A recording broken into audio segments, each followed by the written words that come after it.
أسود الرافدين بتفترس منتخب بروناي دار السلام بنتيجة تاريخية ما اتكررتش قبل كده. منتخب العراق للشباب بيكتسح ب 15 هدف مقابل لا شيء منتخب بروناي دار السلام. مباراة قوية، مباراة عامرة بالأهداف. اتفاجئت جدا لما لقيت كل الصحافة والإعلام العربي بتتكلم عن المنتخب العراقي والتطور الكبير مع المدرب عماد محمد الفترة الماضية. ما شاء الله على المستوى الأول وعلى مستوى الشباب والناشئين منتخب العراق بيستعد لجيل قوي صاعد بإذن الله يمسك هو زمام الأمور. منتخب العراق عزيزي المشاهد واحد حاليا من أقوى المنتخبات في آسيا حتى في فئة الشباب. التصفيات ديت مؤهلة بإذن الله، التصفيات الأسيوية المؤهلة لكأس آسيا تحت 20 عام المقامة في الصين 2025. بطولة بكل تأكيد هتكون قوية وبنتمناها للمنتخب العراقي. طبعا عزيزي المشاهد تطور الكرة العراقية بان بالظبط بعد ما فاز منتخب العراق بكأس الخليج.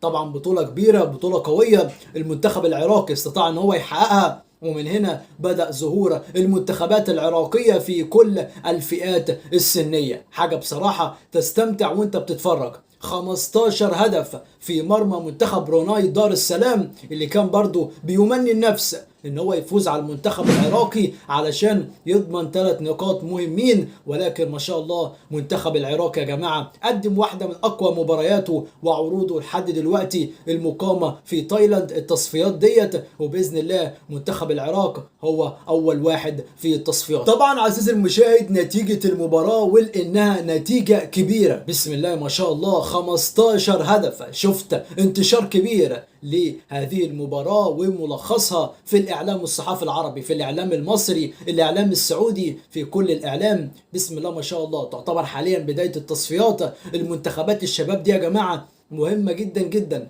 لأن هم اللي بيمسكوا زمام الأمور في المستقبل. لو انت اهتميت بمنتخباتك للشباب هيكون عندك منتخب أول عالمي وعلى أعلى مستوى. فهو ده بالظبط اللي بتمناه يحصل، وان يكون في اهتمام للفئات الشبابيه في كل المنتخبات العربيه. يعني يا جماعه اتعلموا عادي من المنتخب العراقي، هتعرفوا ازاي ان المنتخبات ديت مش بتولد في نفس اللحظه، لا ده بيكون في شغل كبير قوي قوي بيتم على مدار سنه سنتين 3 علشان يكون عندك منتخب شباب محترم يقدر بعد كده يكون هو المنتخب الأول والمنتخب الأولمبي. طبعا دلوقتي للأسف الشديد بقى المنتخباتنا العربية كلها بتسقط في فئة الشباب بنتائج الحقيقة بائسة. مرة تلاقي منتخب مصر خسر مش عارف 2، مرة تلاقي منتخب السعودية، مرة تلاقي منتخب الإمارات. منتخبات شباب بتخسر بنتائج كبيرة وبشكل غريب.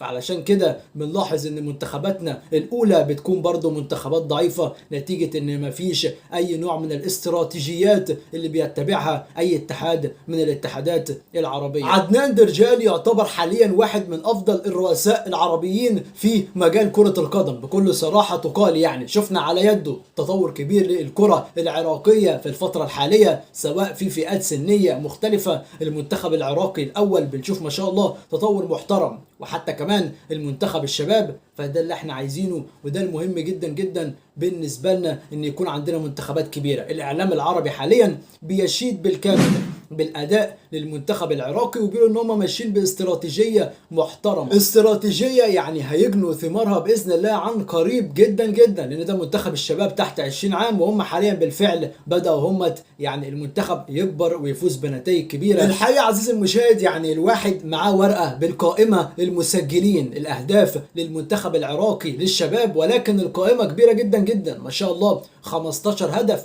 نتيجة تاريخية ما اتكررتش قبل كده من منتخب العراق للشباب. ودي حاجة مهمة جدا جدا ان انت دلوقتي بتبدأ تعرف ازاي تسجل اهداف كتير ويكون عندك عمق هجومي قوي تقدر ان انت تعتمد عليه. مدرب منتخب كوريا الجنوبية بيخرج عن صمته وبيعترف ان مباراة المنتخب العراقي هي الاصعب في التصفيات المونديالية كأس العالم 2026. كوريا والعراق مباراة دايما غير متوقعة، مباراة قوية ومثيرة وممتعة، وده باعتراف المدرب هونج بيونج ان دلوقتي عندنا مباراة صعبة بنستعد لها من دلوقتي. فقال عزيزي المشاهد مدرب المنتخب الكوري الجنوبي هناك صعوبة دائمة في خوض المباريات خارج الأرض وخاصة في دول الشرق الأوسط، إلا أنني على ثقة من أننا سنحافظ على مكانتنا كأحد أفضل منتخبات آسيا. بكل تأكيد عزيزي المشاهد، منتخب كوريا الجنوبية بقيادة سون نجم توتنهام واحد من المنتخبات القوية جدا جدا، واللي احنا بنفسنا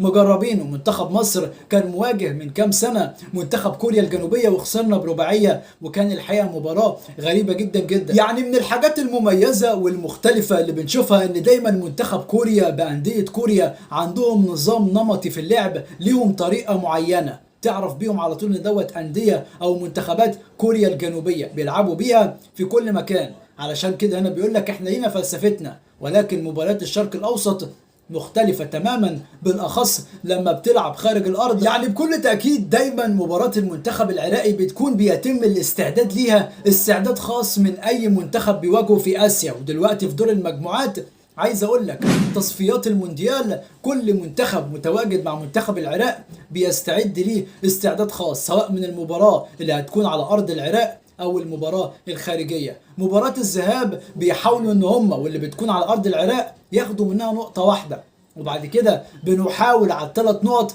المباريات اللي بتكون على ارضهم. وهنا طبعا بيقابلوا ان المدرب كاساس بيحاول برضه بنفس الشكل ان هو يستعد استعداد جيد، لان التصفيات الموندياليه الحقيقه حاطه العراق مع مجموعه من المنتخبات اللي كلها عايزه تتاهل كاس العالم. منتخب الاردن عايز يتاهل، كوريا الجنوبيه عايز يتاهل، حتى المنتخب الفلسطيني والكويتي والعماني كلهم عايزين يوصلوا كاس عالم وبينافسوا، والحقيقه يعني بيودوا نفسهم وبيموتوا نفسهم في كل مباراه للتاهل. فبالتالي حاليا انت عندك كل مباراه لازم تلعبها على حده، ويكون ليها احصائياتها ويكون ليها طريقه لعبها المخصص ان انت تخرج باقصى استفاده علشان تكون من بين باذن الله المتاهلين لكاس العالم 2026 اللي بشوفها الحقيقه قريبه جدا جدا من المنتخب العراقي. لو استغل كل مباراه صح، كل مباراه يركز فيها باذن الله هتكون مضمونه انه يتاهل من المجموعه دي. لان انا بشوف منتخب العراق حاليا بيمتلك لاعبين هم الافضل في القاره الاسيويه، ناقصهم بس حاجه واحده، ما يكونش فيه ظلم تحكيمي. بتمنى الحقيقه يعني ان الاتحاد الاسيوي وكمان برعايه الفيفا يكونوا مهتمين شويه بالحكام اللي بيتم تعيينها للمنتخب العراقي، لان انا بشوفها بتكون مؤثره جدا جدا سواء في اسيا او في اي مباراه. في اي مباراه بيلعبها المنتخب العراقي لما بيكون فيه حكم اسيوي بيؤثر جدا جدا على نتيجه المباراه، والحقيقه بينرفز الواحد. فباذن الله عزيزي المشاهد الثلاث مباريات الجايين للمنتخب العراقي باذن الله هتكون نقاطهم مضمونه، لو بس اهم حاجه التحكيم يتظبط. المدرب كاساس رجع له بعض اللاعبين الرائعين جدا جدا اللي هيكونوا باذن الله في تشكيله المنتخب العراقي. عندك فلسطين، كوريا، الأردن، ثلاث مباريات مع ثلاث منتخبات حرفيا بينافسوا معاك بشدة في التصفيات المونديالية، فلازم تركيز فيهم جدا في المباريات دي، وبإذن الله هنلاقي المنتخب العراقي متصدر لمجموعته. بعد ظهور التصنيف الجديد للمنتخبات الآسيوية والعالمية ورؤية تصنيف العراق صدمة وانهيار في الإعلام الأردني بعد اقتراب المنتخب العراقي وبشكل رسمي من تصنيف الأول على القارة الآسيوية، بسم الله ما شاء الله، في المركز ال55 عالميا. قطر بتتراجع، الأردن بتتراجع، كل المنتخبات الآسيوية بتتراجع، والمنتخب العراقي فقط بسم الله ما شاء الله هو اللي محافظ على مستواه ومركزه رغم تعادله مع الكويت، المباراة اللي اتظلم فيها أمام العالم كله وبشهادة كل خبراء التحكيم. كان زمان دلوقتي منتخب العراق في حتة تانية خالص. اتفرج معايا المذيع خالد جاسم، المذيع القطري المعروف اللي يعتبر صاحب أكبر برنامج رياضي في الوطن العربي كله، بينزل وبشكل رسمي كل تصنيف المنتخبات الآسيوية ومين تراجع ومين تقدم، وبسم الله ما شاء الله على مستوى وتصنيف المنتخب العراقي. تعال نتكلم عن المنتخب القطري اللي استطاع ان هو بعد كأس الأمم الآسيوية الأخيرة يؤكد تصدره، ولكن بعد ما خسر من الإمارات 3-1 على أرضه أمام جماهيره بشكل مغزي تراجع 10 مراكز للخلف، رقم مهول، يعني تراجع كبير جدا جدا. يأتي خلفه مين؟ المنتخب العراقي، بسم الله ما شاء الله على أسود الرافدين. فنشر خالد جاسم على صفحته الشخصية تصنيف المنتخبات العربية الآسيوية، حسب تصنيف الفيفا الجديد، وتفاجأ بشكل كبير بتصنيف المنتخب العراقي. بسم الله ما شاء الله. فجاء المنتخب القطري في المركز الأول على عرب آسيا، وتراجع 10 مراكز بعد ما خسر من منتخب الإمارات على أرضه أمام جماهيره بثلاثية مقابل هدف. النتيجة دي أثرت بشكل كبير على تصنيف المنتخب القطري الأول عربيا في آسيا، وجاء في المركز ال 44 بعد ما كان في ال 34، كان بيجي بعد مصر على طول. دلوقتي رجع 10 مراكز. مين بقى التاني عربيا في آسيا؟ المنتخب العراقي اللي جه بسم الله ما شاء الله في التصنيف ال 55 عالميا. طبعا هنا هو بيتقدم مركز او مركزين رغم للاسف التعادل مع الكويت. للاسف المباراه دي مضايقاني جدا جدا. الحكم الياباني كيمورا ظلم بشكل واضح لما طرد مدافع المنتخب العراقي، والمنتخب العراقي بيلعب من الدقيقه الثانيه ب10 لاعبين، حافظ على التعادل والحمد لله تجنب الخساره رغم ان هو كان الاخطر وب10 لاعبين. يعني كان يقدر وبشكل كبير ينتصر 2 و3 على أرض الكويت في المباراة، ولكن قدر الله وما شاء فعل. أما بقى في المركز الرابع عربيا المنتخب الأردني، هنا الصدمة كلها، لقى نفسه في المركز التاسع آسيويا وال68 عالميا تحت المنتخب العراقي بشكل كبير جدا جدا. ويعني مش عارف ازاي اساسا منتخب الاردن فاز على منتخب العراق في كأس الامم الاسيوية الماضية. يجي بعد كده في المركز الخامس الامارات، في المركز السادس البحرين، المركز السابع عمان، المركز الثامن فلسطين، والمركز التاسع المنتخب الكويتي في المركز ال 134 عالميا. طبعا عزيزي المشاهد، تصنيف المنتخبات للشهر الجديد اللي احنا فيه انتشر في كل مكان في الاعلام الاردني والاعلام العربي بالكامل، وكله حية بشكل كبير المنتخب العراقي اللي بسم الله ما شاء الله محافظ على مركزه، لسه الثاني عربيا في آسيا، وقادر بشكل كبير ان هو يكون الاول عربيا في القارة الآسيوية، بالاخص ان المنتخب